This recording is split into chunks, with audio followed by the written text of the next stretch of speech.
नमस्कार प्यारे बच्चों, आशा करता हूँ आप सब अच्छे होंगे। तो चलिए शुरू करते हैं। तो आज की हमारी वर्कशीट है वर्कशीट नंबर 113। ये वर्कशीट हमारी मैथमेटिक्स की वर्कशीट है।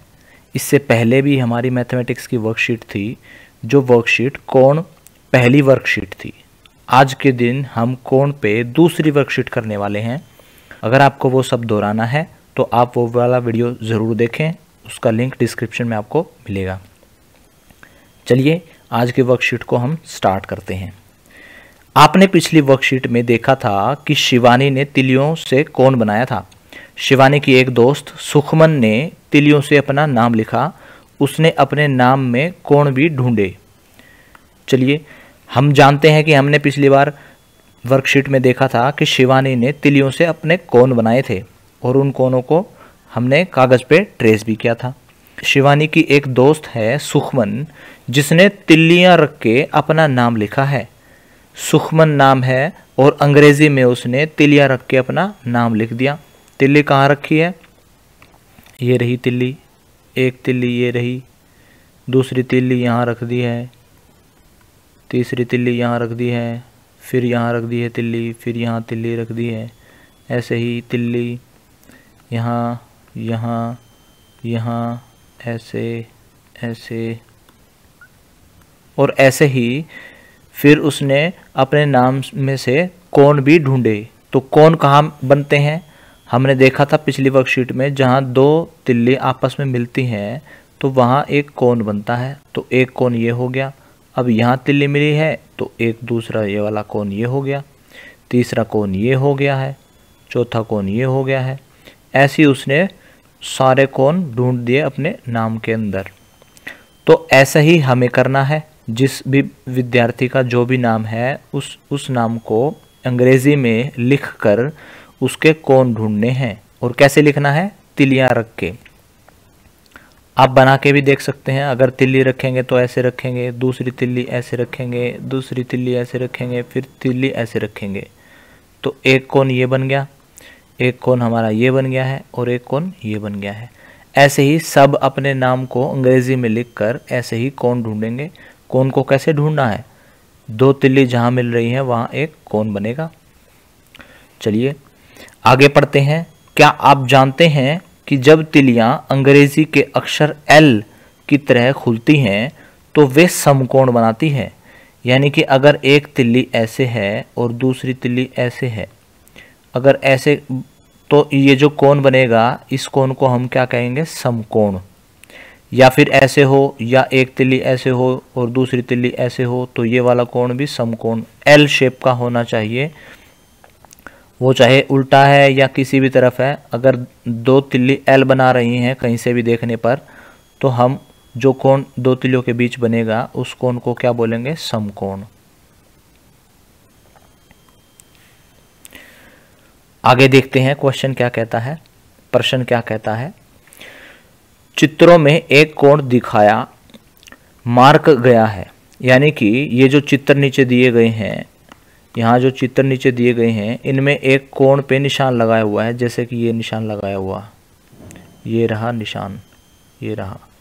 इस पे कोण का निशान ये रहा दूसरे चित्र में, तीसरे चित्र में कोण का निशान ये रहा, चौथे चित्र में ये रहा निशान। तो इन निशान का हमें क्या करना है? इन निशान का प्रश्न पढ़ते हैं। क्या करना है? अंदाज़ा लगाना है कि कोण का माप क्या होगा। क्या वो समकोण होगा, या वो समकोण से छोटा कोण होगा, या समकोण से बड़ा कोण होगा। तो अभी हमने जाना है कि समकोण कैसे बनेगा। जब एल शेप में दो तिल्ली जब एल शेप में रखी जाती हैं तो उनके बीच का जो कोण होता है वो समकोण होता है।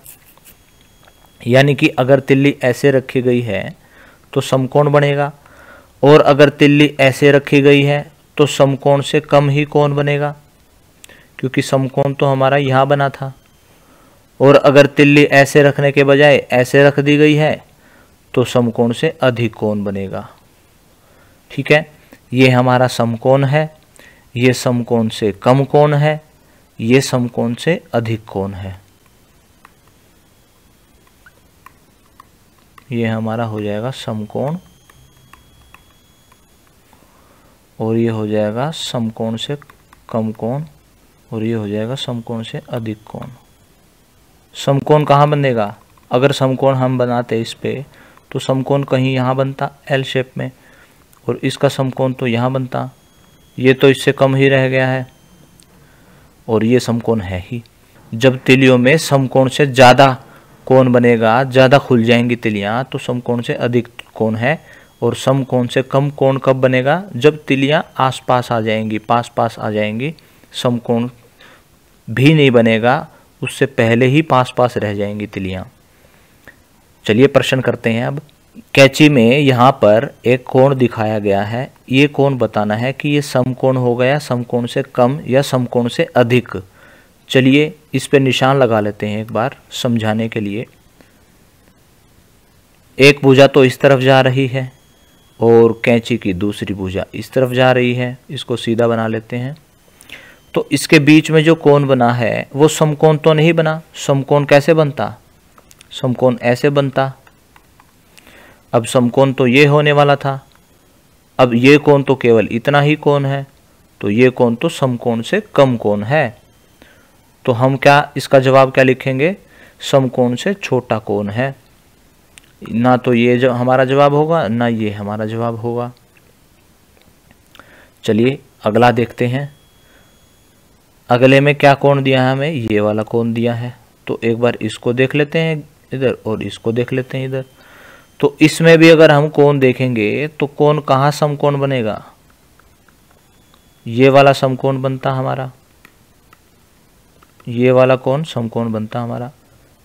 लेकिन ये वाला कोण तो इससे अधिक चला गया है, इससे अधिक चला गया है, तो समकोण से अधिक कोण बनेगा। तो ये वाला समकोण नहीं है और समकोण से छोटा कोण नहीं है, समकोण से बड़ा कोण है। चलिए अगला कोण देखते हैं। अगला कोण कहता है, इसको बना लेते हैं एक बार। एक भुजा तो ये बनी और दूसरी भुजा ये बनी इस कोण की, ये समकोण बन रहा है। तो इसका जवाब हमारा क्या होगा? समकोण। चलिए अगला चित्र देखते हैं। क्या ये भी समकोण बन रहा है? देख लेते हैं। एक भुजा इस तरफ है, एक भुजा इस तरफ है और एक भुजा इस तरफ है। क्या ये समकोण बनता है? हाँ समकोण लग रहा है, ये समकोण बन रहा है। हमें अंदाज़ा लगाना है तो ये भी हम समकोण लगा सकते हैं।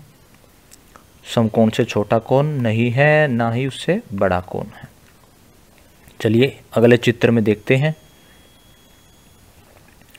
अगले चित्र में कोने की ये कोना बन रहा है, इधर कोने की एक भुजा यहाँ है और कोने की दूसरी भुजा यहाँ है। अगर ये समकोण बनता तो एक भुजा यहाँ जाती, यहाँ समकोण बनता, लेकिन ये तो इससे ज़्यादा खुला हुआ है, तो समकोण से अधिक कोण है ये। तो हम इसका जवाब क्या लिखेंगे? समकोण से अधिक कोण। तो कहाँ पर है हमारा जवाब? समकोण से बड़ा कोण। तो ये हमारा जवाब हो जाएगा। तो हमने तीन तरह के एंगल देखे। जो समकोण एंगल है, यानी कि जो समकोण है, उसको हम राइट एंगल बोलते हैं। कोण को हम इंग्लिश में एंगल बोलते हैं, समकोण को हम राइट एंगल बोलते हैं। समकोण से छोटा कोण, उसको हम एक्यूट एंगल बोलते हैं, और समकोण से बड़े कोण को हम इंग्लिश में ऑब्ट्यूस एंगल कहते हैं। अब आप कमेंट्स में ये बताएंगे कि इस वाले कोण को हम क्या कहेंगे। आज की क्लास यहीं ख़त्म होती है। अगर आपके कुछ डाउट्स अभी भी बाकी हैं तो आप कमेंट सेक्शन में पूछ सकते हैं। कल फिर मिलेंगे, कुछ नया सीखेंगे। तब तक के लिए धन्यवाद। जय हिंद।